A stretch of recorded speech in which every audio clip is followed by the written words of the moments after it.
আজ সকালবেলার ওয়েদারটা বেশ পরিষ্কার, তাই না? দেখো, কিন্তু কখন যে হুট করে বৃষ্টি চলে আসে। তা সকালবেলা উঠে বাসি বিছানাটা আমি তাড়াতাড়ি করে তুলে নিয়েছি, নিয়ে আমি বিছানাটা রেডি করে নিলাম। তারপর আমি ফ্রেশ হয়ে নিয়েছি, কারণ ফ্রেশ হয়ে সকালে আমাকে বই নিয়ে বসতে হবে। তারপর নিয়ে নিলাম 1 কাপ চা, গরম গরম চাটা নিয়ে আমি কিছুক্ষণ ম্যাথ করতে বসে গিয়েছিলাম। তারপর বেশ কিছুক্ষণ আমার অঙ্ক করা হয়ে গেলে তারপর আজকে রান্না হবে মাছের মাথা দিয়ে পুঁই শাক। সেটা কেটে আমি রেখে দিয়েছি, মাছের মাথাটাও কেটে রেখেছি, আর হবে মাংস। তো সেটাই আমি এখানে রান্নাটা বসিয়ে দিয়েছি, লাস্টে আমি পুঁই শাকটা করে নেব। আর মাংস রান্না হলে আমি কিন্তু একটু কষা খেতে বেশ ভালোবাসি। তোমরা কারা কারা কষা মাংস খেতে পছন্দ করো জানিও কিন্তু। তো আমি 2 পিস কষা মাংস তুলে নিয়েছি। তারপর পুজো তো চলে এলো, শপিং করেছো কে কে? তো আমি জেফার ইন্টারন্যাশনাল থেকে একটা শাড়ি নিয়েছিলাম, বালুচুরির শাড়ি।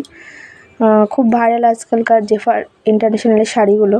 খুব সুন্দর ছিল শাড়িটার, ভেতরে এখন একটা কার্ড ছিল, জেফা থ্যাংক ইউ ফর শপিং, এটা লেখা ছিল কার্ডটায়।